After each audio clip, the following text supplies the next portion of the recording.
And welcome to another edition of our treatment of the International Sunday School lesson.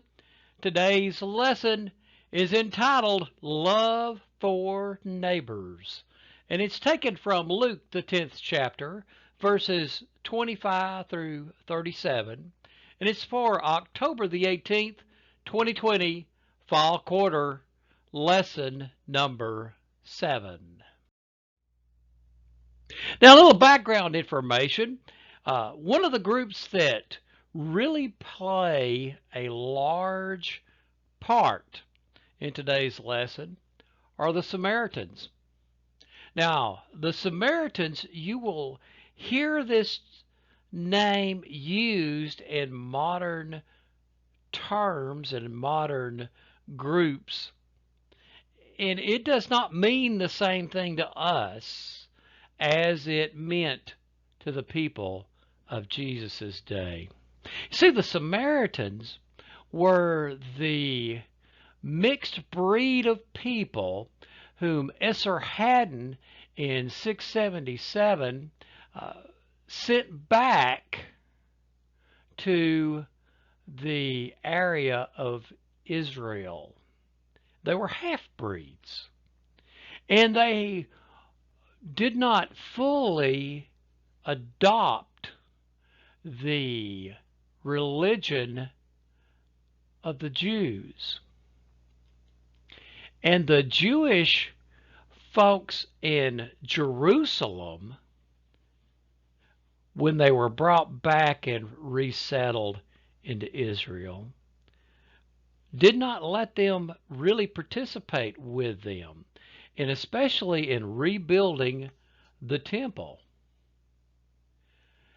So the Samaritans built their own temple. They had a rival temple at Mount Gerizim, and that was destroyed by a Jewish king in BC 130, and they later built a temple at Shechem. And this was a huge contention between the Jews and the Samaritans. And we have seen reference to this in the Gospels when Jesus would talk with various people. Now, Brother McGee points out that the story of the Good Samaritan is probably the best known story that Jesus told in the Gospels. And some literary critics even consider it the greatest story that was ever told. And there's a lot to this story of the Good Samaritan that we're going to try to bring out in today's lesson. Now, Luke 10:25. No, on one occasion, an expert in the law stood up to test Jesus. Teacher, he asked, what must I do to inherit eternal life? Now, a couple of things about this particular verse. First off, well, the King James doesn't use the word teacher. The King James translates that word as master. In the original language, it was didaskalos, which is where we get the word didactic or teaching in the English language. And it's more than just a teacher, it's a very highly respected teacher. It would be like us today referring to someone as a professor. That a little level above than just being a teacher, but someone you show a little more respect to. And also, too, the question, from what we can gather, the question is not a real honest question. It's really The lawyer was trying to test Jesus and to tempt Jesus and try to trip Jesus up. Okay? 26 through 28. What is written in the law? He replied. How do you read it? He answered, love the Lord your God with all your heart, and with all your soul, and with all your strength, and with all your mind, and love your neighbor as yourself. You have answered correctly, Jesus replied. Do this, and you will live. Now, the lawyer replied back with something that was generally considered at that day. It was the combination of what Jews called the Shema, the obligatory prayer they give every day, that is taken from Deuteronomy 6 and 5. That's one half of it. The other part of it is what is in Leviticus 19 and 18. Do not seek revenge or bear grudge against anyone among your people, but love your neighbor as yourself. I am the Lord. And it's generally considered that all of the law hangs on those two concepts. Love God, love people. And all the laws are leaning on those two concepts. So the lawyer replied back correctly. And Jesus answered and replied back to him and says, you've answered this correctly. Do this and live.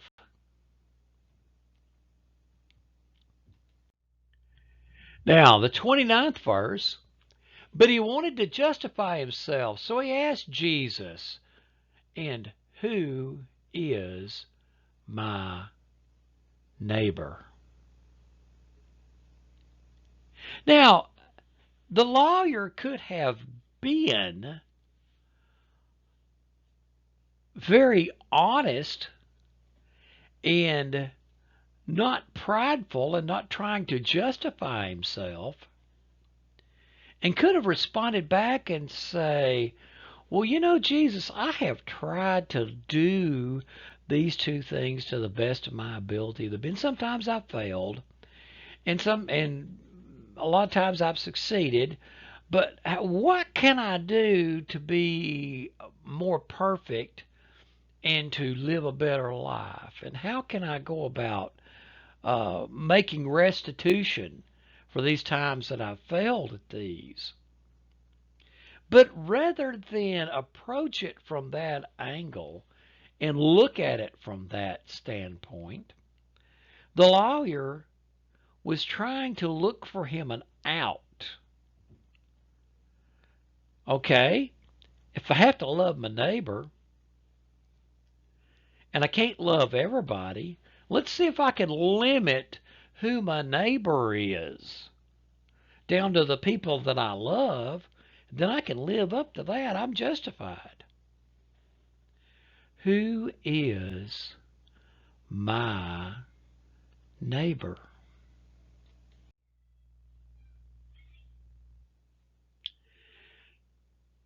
In 10:30, in reply, Jesus said, a man was going down from Jerusalem to Jericho when he was attacked by robbers. They stripped him of his clothes, beat him, and went away, leaving him half dead. Now, this road from Jerusalem to Jericho, there were a lot of the priests and Levites who lived in Jericho. This road was traveled very often by them, but it was an 18-mile stretch of road.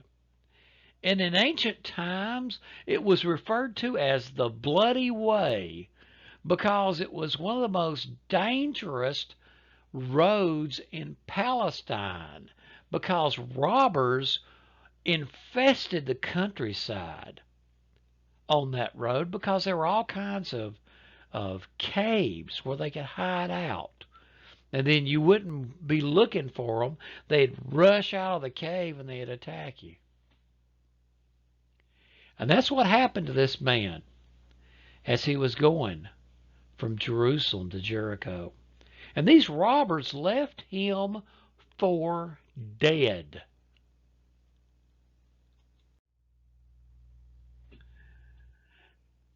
Then, 31 and 32, a priest happened to be going down the same road.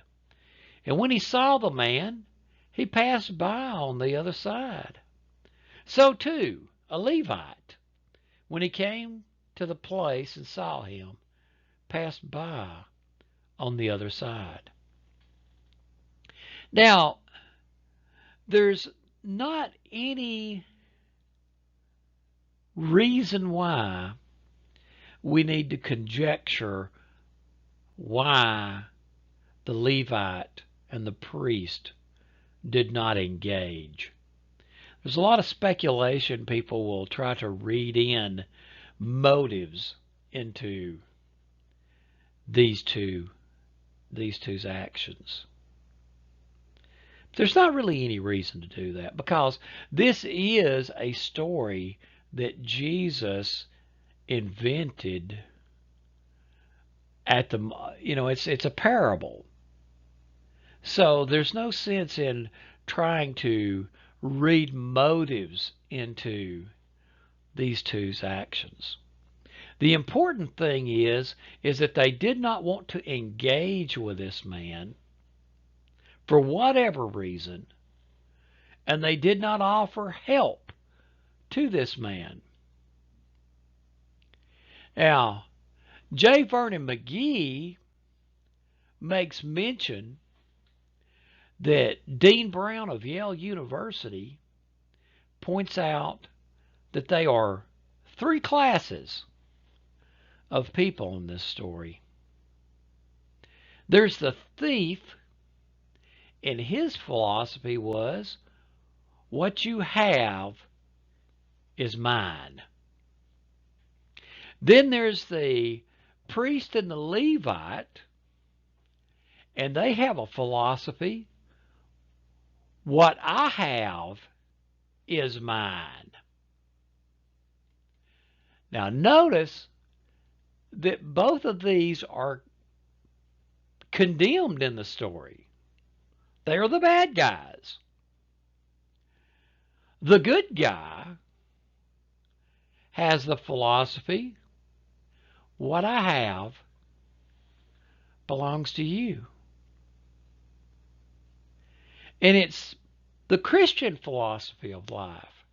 What I have is yours if I can help you. And that's the way Christians, true Christianity, works. That if it's possible for us to help people, we do.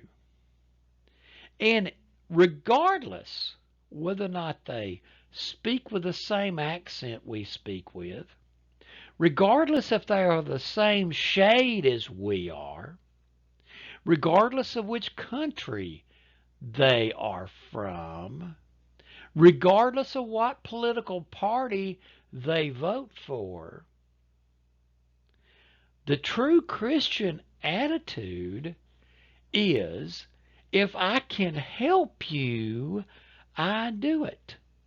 And I freely give of what I have to help you. And that's what this Samaritan does. exhibits true Christian love.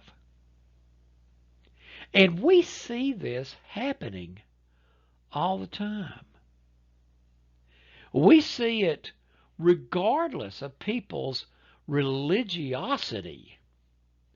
There are people who can shout hallelujah and put on a big show and look like they are so righteous and so holy, and they are the stingiest persons on the face of the planet. And God is not pleased with that. And I mention this ever so often because it's so important to me to do that, and I feel compelled to do that. There are people who go to church on Sunday morning, then after church they go and eat out at a restaurant and feel so much superior to that poor waitress coming to wait on them because this waitress didn't go to church. Of course, now then again, the waitress wouldn't have to work if they wasn't sitting there at the restaurant eating.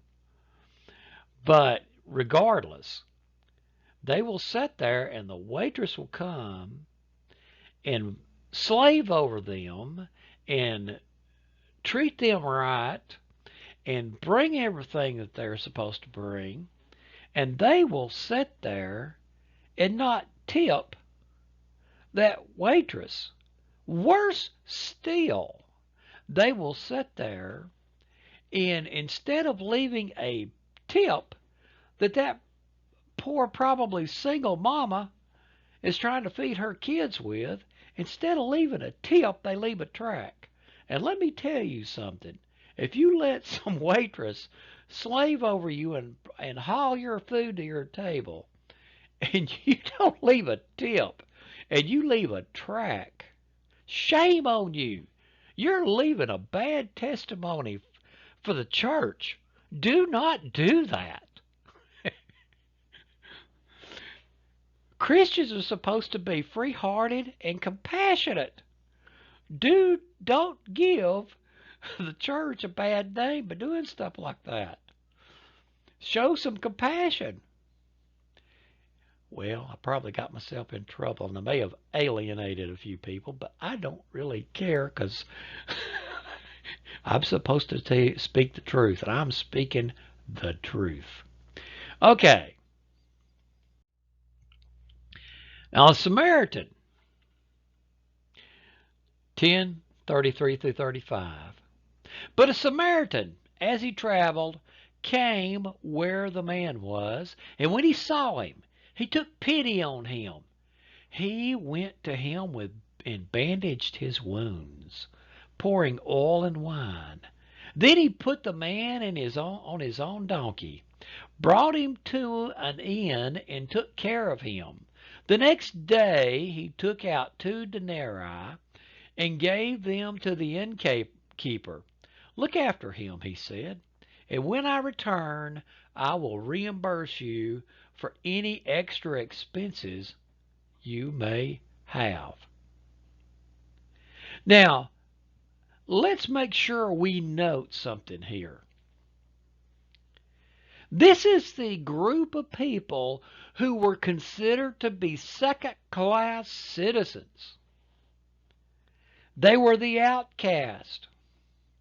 They were the downtrodden. They were the ones everybody looked down on when they were picking out somebody who was despicable and low life. It was Samaritans and the publicans and sinners. That's the way they looked at these people. And here this person is, this Samaritan, this second-class citizen, who did something that the big, highfalutin Levites and the priest didn't want to get their hands dirty. And this Samaritan jumped in there, bandaged up those wounds, took out his own, not only that, put the man on his own donkey.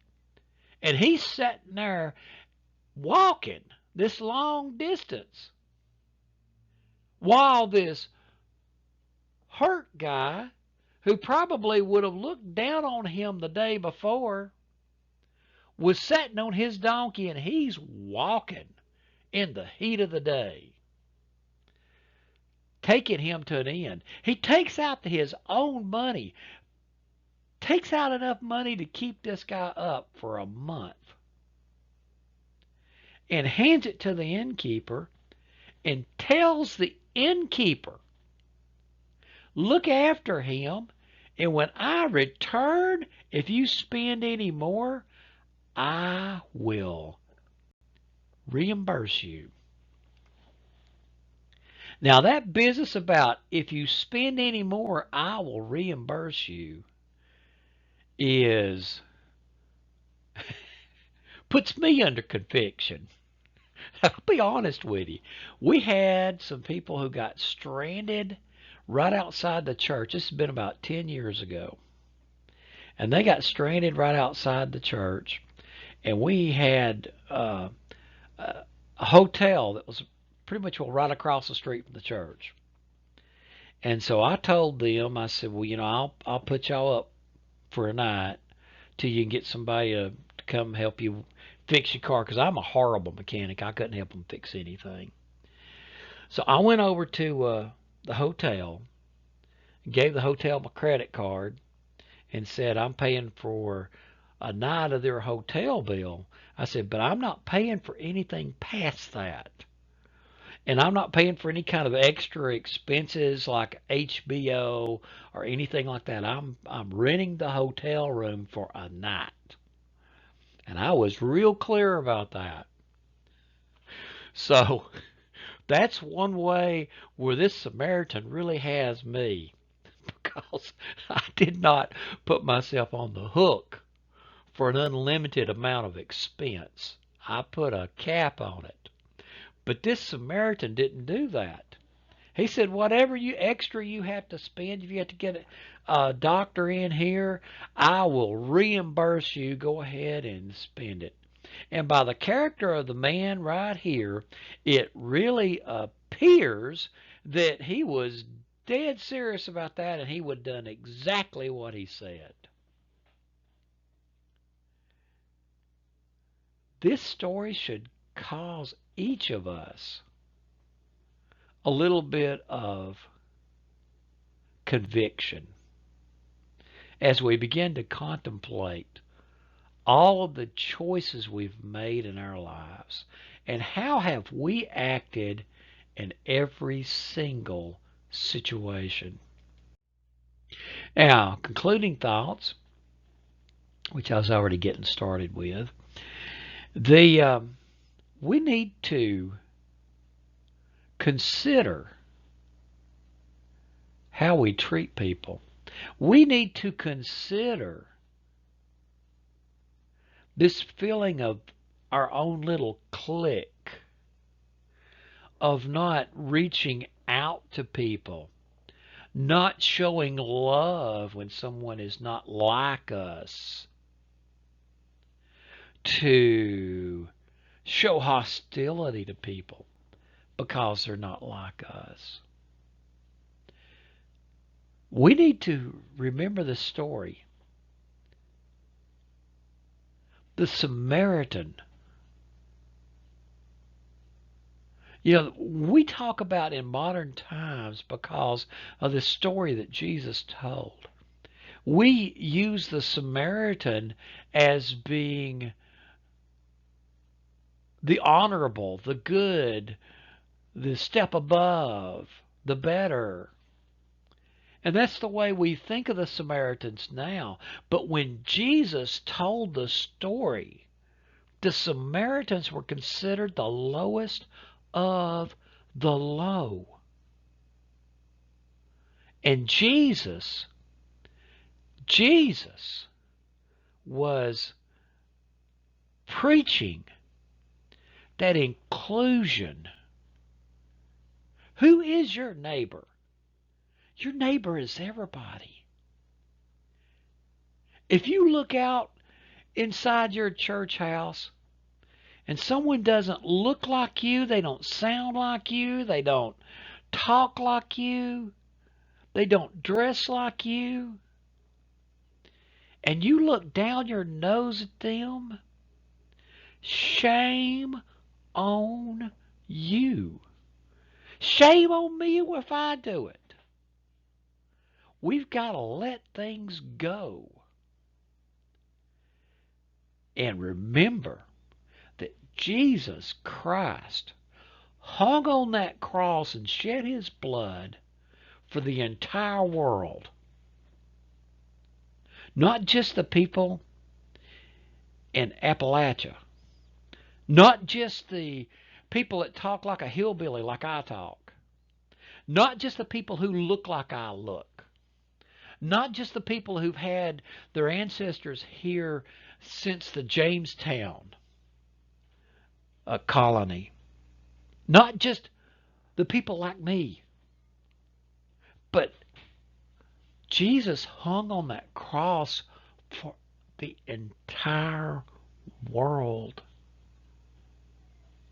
Well, friends, good Lord willing, I'll be back with you next weekend.